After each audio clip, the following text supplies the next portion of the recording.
Let's start off by crediting South Florida. They played with the appropriate level of force and competitiveness. How do you sign a $50 million deal, one of the biggest in sports history, only to be told you're not good enough for Team USA? This isn't just about a roster spot. It's about power, jealousy, and a decision that insiders claim sent the Team USA coach into a full-blown explosion behind closed doors. The Caitlin Clark saga is far more twisted than anyone realizes, and it all began with a contract that made her richer and more powerful than the very legends who would decide her fate.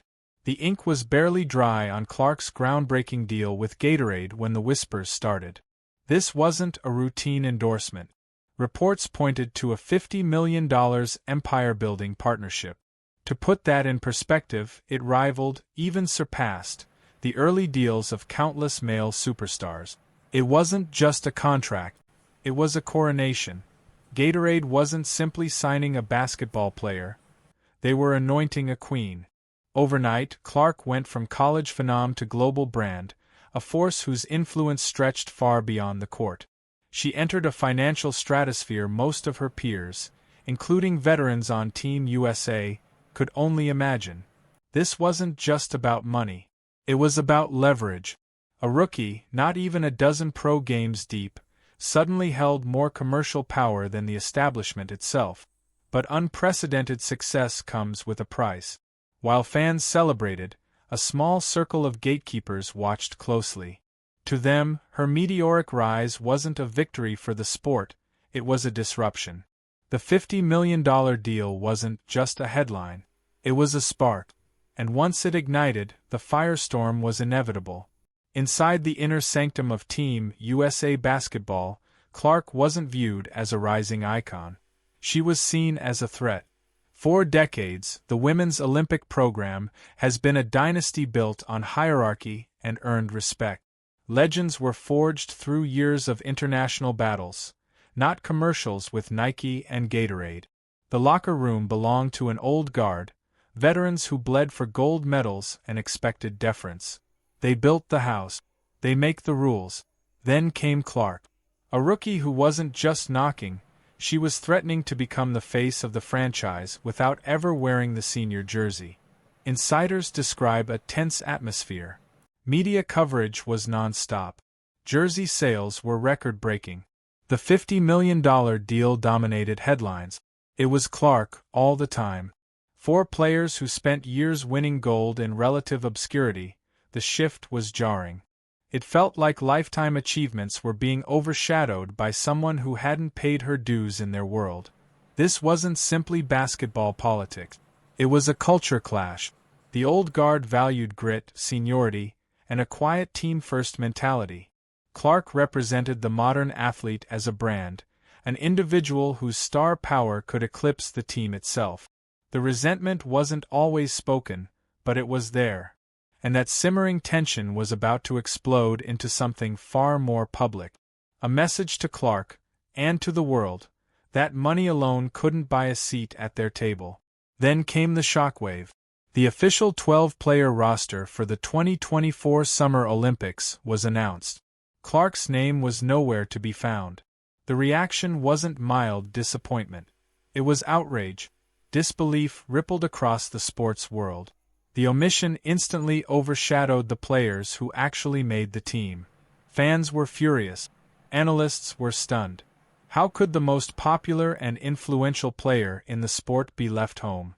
The selection committee offered explanations: lack of senior national team experience, the need for rest after a grueling college season, the value of veterans who had paid their dues. But to the public, it rang hollow. It felt personal. It felt punitive. Media figures like Stephen A. Smith went on air and labeled it one of the most baffling decisions in modern sports, not strictly from a basketball standpoint, but from a marketing and growth perspective. The move was framed as a colossal miscalculation, an act of self-sabotage by decision-makers seemingly disconnected from the modern sports landscape. This wasn't a quiet roster cut. It was a declaration. Team USA was heading to Paris without its brightest star, and inviting scrutiny that would follow them for months. The committee attempted to steady the narrative, but the damage was done. The world wanted answers, and the official story wasn't enough. At the center of it all stood one person forced to defend the indefensible, head coach Cheryl Reeve. In press conferences, she remained composed, disciplined, measured, unwavering. She spoke about chemistry, about veterans who understood the international game, about roster balance and winning gold. She praised Clark's talent but consistently returned to one message: this group was the right mix. Publicly, it was professional. Behind closed doors, insiders described something else entirely: a coach under immense pressure. The explosion wasn't theatrical. It wasn't a shouting match for cameras. It was the internal combustion of a leader trapped between tradition and transformation, caught in the middle of a storm no one could fully control. On one side, she had the undeniable, game-changing talent and marketing machine of Caitlin Clark. On the other, a locker room filled with powerful, influential veterans who, according to whispers, were not ready to welcome her into their fold. The decision, many believe, was less about strategy and more about appeasing established stars to preserve locker room harmony. Reeve's public defense was seen by critics as a performance, a shield protecting players who reportedly pushed for Clark's exclusion. She was left championing a move that many argue hurt the sport's growth. Her calm tone felt like a mask, barely concealing the tension underneath. An attempt to hold together a team whose internal politics had suddenly spilled into public view. As the official explanations weakened under scrutiny, a more human motive surfaced: jealousy. For some, this wasn't about chemistry. It was personal. The spotlight quickly turned to veteran leader Diana Taurasi, long regarded as one of the greatest in WNBA history.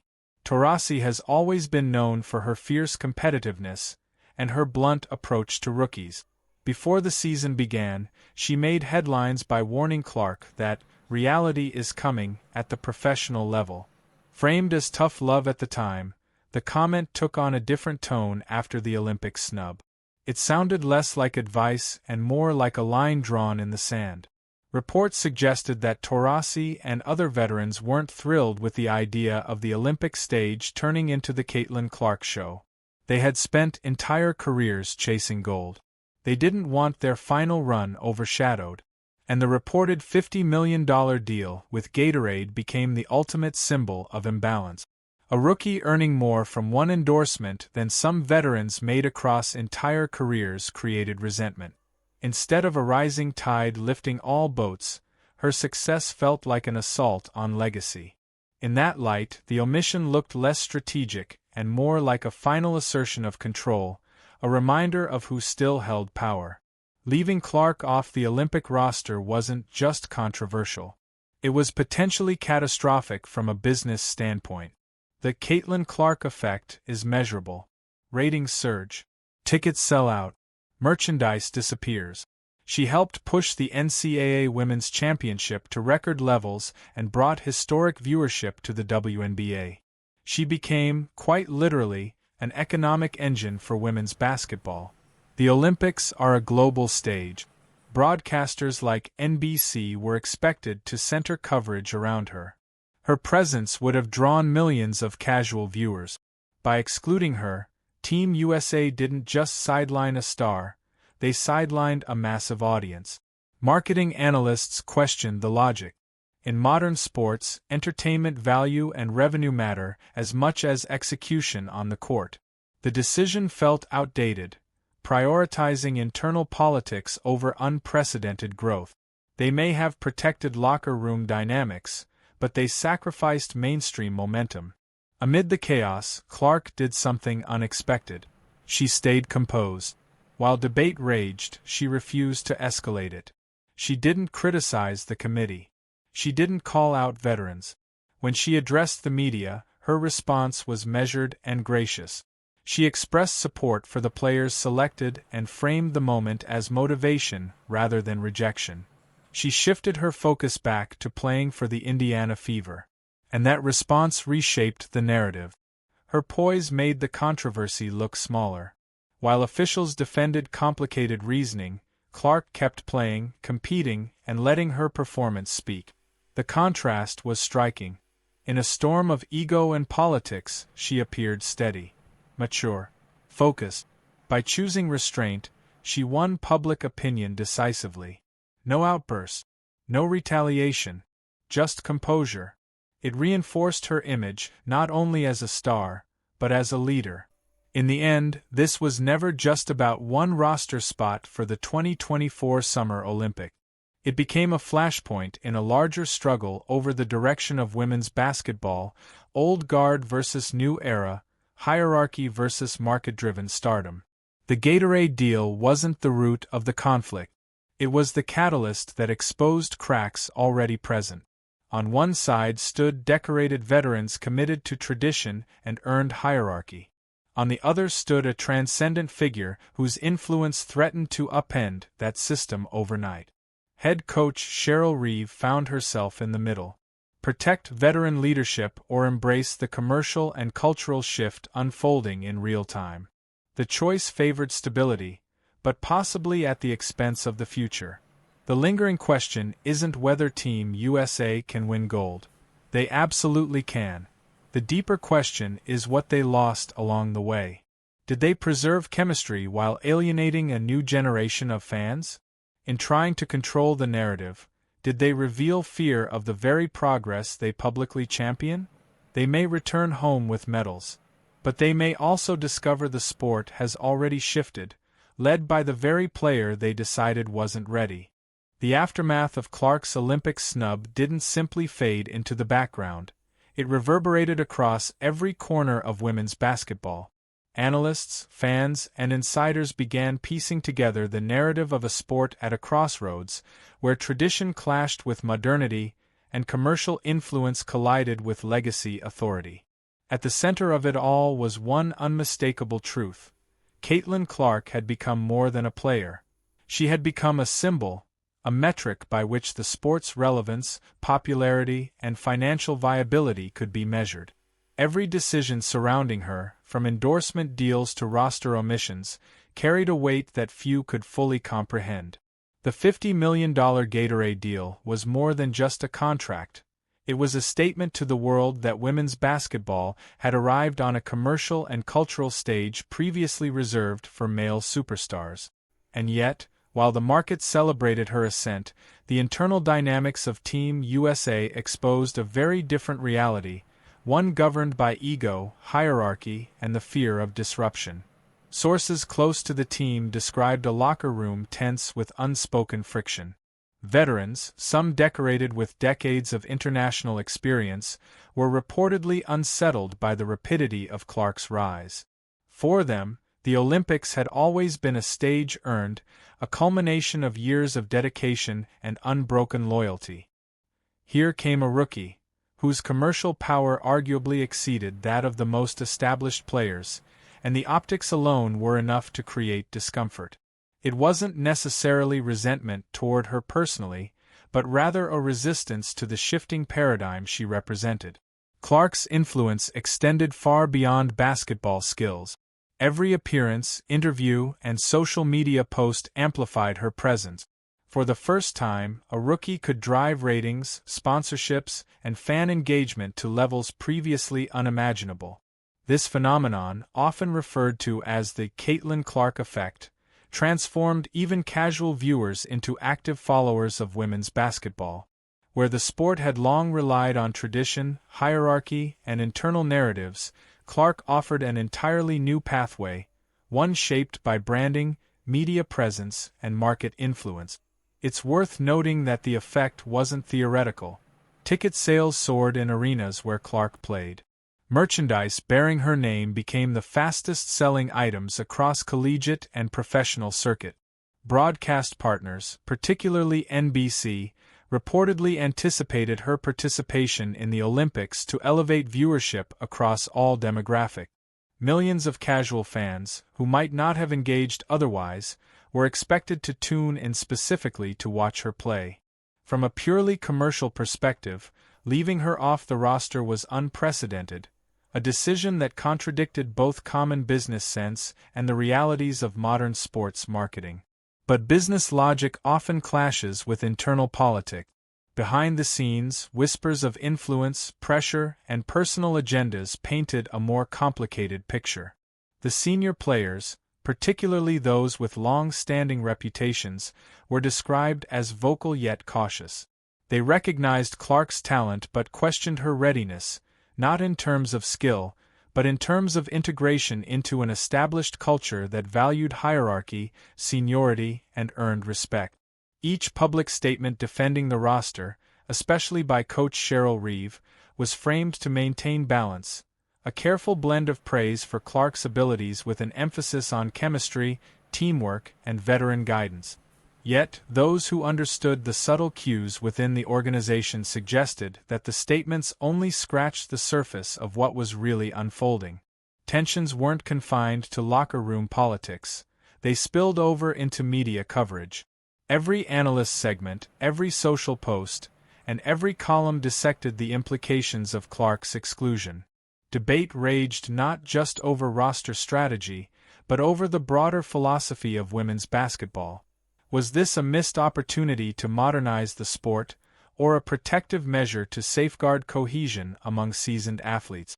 Industry insiders frequently compared the scenario to corporate governance, a clash between innovation and tradition, between a disruptive talent and a board reluctant to relinquish control. Clark, however, remained emblematic of restraint. Her response, carefully measured, demonstrated a profound understanding of her position and the optics at play. She did not confront the committee publicly, nor did she criticize her peers. Instead, she pivoted back to her responsibilities with the Indiana Fever, channeling her energy into performance rather than rhetoric. This composure, striking in the context of the surrounding chaos, only amplified her stature as a leader in the public eye. It's worth pausing to examine why this episode struck such a chord beyond mere basketball. At its core, this was a study in power dynamic. For decades, Team USA's women's program operated under a defined hierarchy. Veterans with international experience wielded influence over decisions, culture, and team norms. This hierarchy reinforced itself, creating a stable, predictable structure that rewarded patience, dedication, and longevity. Clark, by contrast, disrupted this structure almost overnight. Her talent, combined with unprecedented market influence, threatened to accelerate change faster than the system could accommodate. The fallout was immediate. Public commentary framed the roster omission as a miscalculation, and social media amplified the sentiment. Fans, many of whom had grown attached to Clark during her NCAA and WNBA rise, expressed outrage, disappointment, and confusion. The optics of sidelining one of the sport's most visible stars for reasons rooted in internal politics were difficult to defend. Analysts frequently cited the scenario as an example of misaligned priorities, where preserving locker room comfort came at the expense of broader strategic growth. In parallel, Clark's own performance metrics continued to justify her prominence. Her scoring averages, assists, and efficiency ratings positioned her among the elite in professional basketball. Her ability to elevate team performance, both in college and in the WNBA, created measurable economic and competitive value. Yet, despite these metrics, institutional resistance remained. Clark's experience, while limited at the international level, was arguably outweighed by the commercial and cultural capital she brought, capital that could have reshaped the perception and reach of women's basketball globally. The situation also exposed challenges in leadership communication.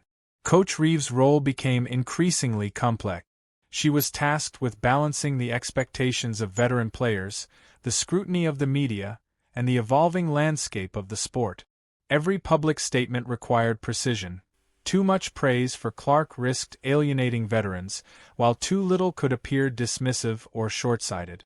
Navigating this intricate dynamic required political acumen as much as basketball expertise, illustrating the multifaceted pressures placed on leaders in high-profile sports organizations. As the days and weeks unfolded, the conversation around the snub evolved. Analysts began exploring historical parallels, comparing Clark's situation to other instances where rising stars challenged entrenched hierarchies.